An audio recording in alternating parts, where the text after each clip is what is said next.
Kulendi wangu mning'ina wewe pachivhitivhiti chine mukurumbira chivhitivhiti chedu icho uya uone zvinoita baba. Manga mawaona here baba vachitaura? Right, vanoda advocate nezujamisa ita kuti ahoi izvo mucomment section bangu andakamirira kuona kuti vangane. In fact ndikati ita kuti ahoika munoona unonoka. Tanga nekulike this video, like ikanoiza kuti riti unyamisa toda kumboona pane zvonda kuona. I just want to see something. Now pane nyaya iri kunetsa iri kuitwa nema MP eTriple nyanya vanhu vechikadzi ava vakadzi ma-MP vakadzi kuTriple C hanasi asidotaura mazita because vanhu vacho makavaona. Umwe akazombofonera akunditi aiwo akundirwisa ko zvaita sei dai kundirwisa naye hanzvadzi ano ini handirwise munhu. But guys, kana muchirangarira kubva kudhara ndakatotanga kutotaura chinhu ndikati ma-MP asara kudzamba afa idzi vanhu vakutongodyawo nevamwe vari muparliament imomo hapasina zvekuti mune chamuchatarisira. Kunoona kutondibvunza ma-questions kushamari uri kuionawo seko nyaya yema-MP aya kuti vanokwanisa here kuenda pakanzi paroda unoitwa zvekunovhota paipa vanokwanisa here kuvhota vachiramba nezve CAB3 iri kuitwa iyi. Ndikati muchazozviona one by one kuti zvichinge zvakamira sei. But aiwaka ndingaramba ndichingotaura nyaya yenini ndegere ndichizotaura kuti ningi ma-MP akadhakwa andasei. Toda kunzwa zvekutaurwa nababa wavo. Advocate chamisa pana panobuda vachitaura kuti zvone the truth speaks last.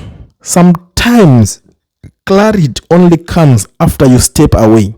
Walking away from Triple C wasn't easy, but it was necessary. I'm grateful to the Lord for his steady, faithful guidance through it all and easy step of the way. It was the right decision. No regrets. When God leads you, you move with convictions. God is in it. Fresh start. Fresh starter but sikuzwa kuti ndipere pachapukati chakavimbiswa. But anyway, chapukati is a topic for another day. Chapukati is something chekuti chinoda kutombo explain. I think tinoona ita kana 2 hours tichitaura nezve chapukati. I'll come one day nonyatsotaura nezve chapukati ndakadzikama.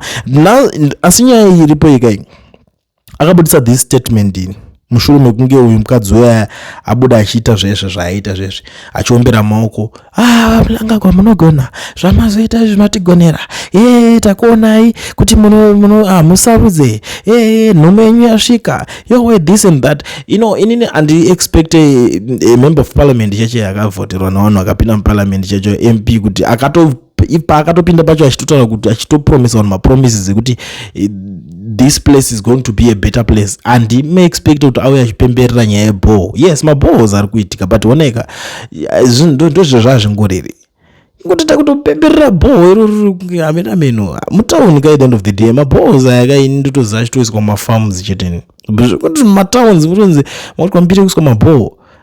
Guys, zvinhu ngatimboonesa ika hazvisiri izvo kana yakomana ungafarira bhoo mutauni here naye MP mapindwa nei ma-MP zvanyanya kuita sei mobva matanga kupraisa ende mi muchipinda chakati mupinde ipapo manga muchipinda muchitoti muda kutonodya vanhu vabude mapinda makunovarumbidza hazvifadze. Ina ndakumbofara nezvinhu zvakadai so zvakaitika izvi kutaura chokwadi chaiko chokwadi achimbofe chakaputsa ukama but inini handina kunge ndakaita sei ndakazvifarira honestly. But now ndiri kuona vanhu vari kutaura zvakasiyana siyana. Mwari kuti even more interesting is this, they are now publicly displaying exactly what they falsely accuse you of living. No doubt that it was never about you. It was a projection of their own unprincipled politics, trinket-driven conduct, hypocrisy, opportunism, backroom compromises. Everything is now in the open for all to see. That is why your stance was a winning move, a principled move, a strong move. And history will remember that when you said the Triple C had ceased to be the vehicle, you were absolutely right. Inini zvangu, even though I don't agree with this person zvaari kutaura izvozvo, because inini handisi munhu wekuti ndinongodaira zvisi zvekutaura nevanhu. Kubuda kwakaita chamisa ku triple C kwakatokosta maZimbabweans. This is the honest truth, and ndimbofenda kutendera because dai vakabuda kabva vaita something chekuti vadefend title, vadefend vana veZimbabwe. Do you know kuti kubuda kwavakaita kwakatokonzeresa kuti pakazotanga kurekolera vanhu paipai zvakakonzeresa kuti ma-MP vatange varwa 2/3 majority kuparliament.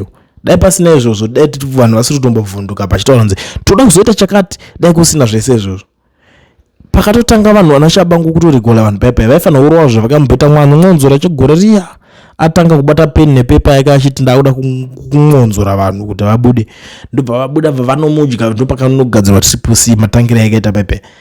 Vaifanira kungobuda bva ngoti blue something vodefenda vakadaro votaura kuti MP wese vomoka muparliament tibva tapinda nechinhu chinyowani chine new direction yetiri kuita se yatiri kunzwisisana, because dai pasina zvese zviri kunzwa zvese but zvakangoitanga zvinhu zviri fani or maybe vanga vasingaoneri kuti kumberi ndo zvichange zvichiitika, but isusu pataingotaura taitotaura kuti ngwarirai kuti kumberi uko zvichazofamba so even though zvakuenda hazvo zvichingodaro.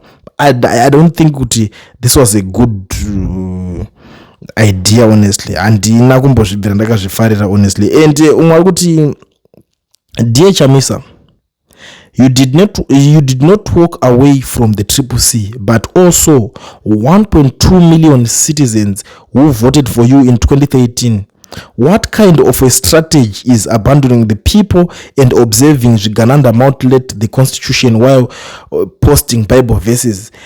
Zvekuzoti makuzocriticize nakuchiti muna kuposta Bible verses is a topic for another day. Inini handine nazvo, but chekuti unosiya vanhu manje vachiningina, because wasiya vanhu vanga vari kubvumirana newe kuti okay 2.something million votes dzauya idzi, vanhu vese vada kudefendwa nemi, handiti vanhu vada kumiririrwa nemi, vanhu vekuti vada kuudzwa something kuti okay kana vakada kudai so vanhu vangatichidai so, let's do this, ngatidai so, because uri wanaona kana wani chaunofa ukaita ukabudirira. Hatidi kunyeberana, mapoliticians havana kana simba, vangorowa vanhu vakangoda kutry anything ari one, anything funny, you know what will happen, but power raanaro rekuinfluenza nekuudza vanhu kuti let's do 1 2 3 4 5 things, vanhu vanokwanisa kujikira zvinhu zvikatofamba.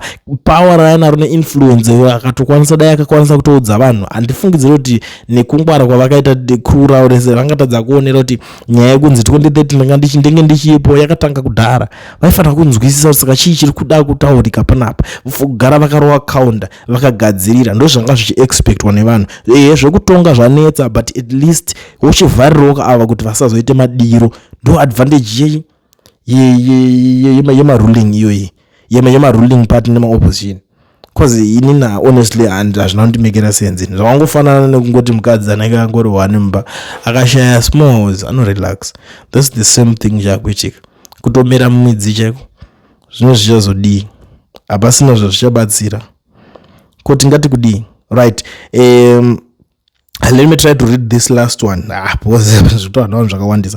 I feel bad for those who still believe in you. You are Zim democracy's biggest threat. That current dictatorship is happy with how you are handling your gullible supporters. But the fight left behind by our true leader Tsvangirai will not rest until Zimbabwe is truly free. No to 2030. Aina handidi hangu zvekunangana nevanhu ini kutaura chokwadi chaicho.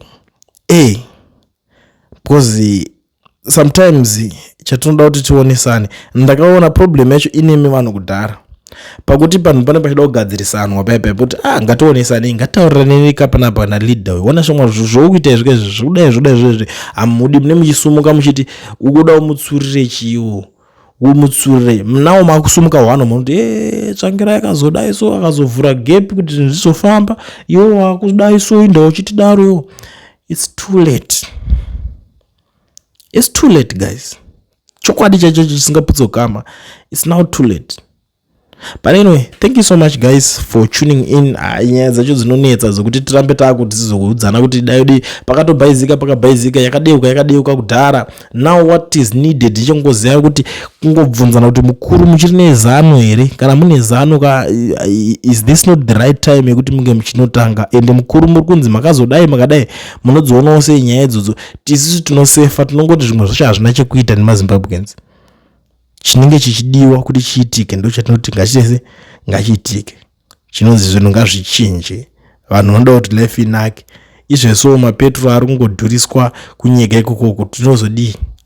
Unoita sei izvo zvakutanga zvinhu zvakutanga kutokwira because mapetrol ari kungodhuriswa.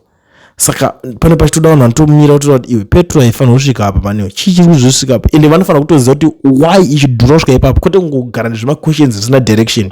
Vanofanira kuva vanhu vanotoudzwa right kuti inodhuriswa because of this and this, zvoopozwa zvosvika kuvanhu, kwete kuti tongoramba takangonyararirana tichidai. So I don't think kuti pane zvinozoitika zvinozomeka sense. But anyways, ngatongova appreciate nezvavakatoita.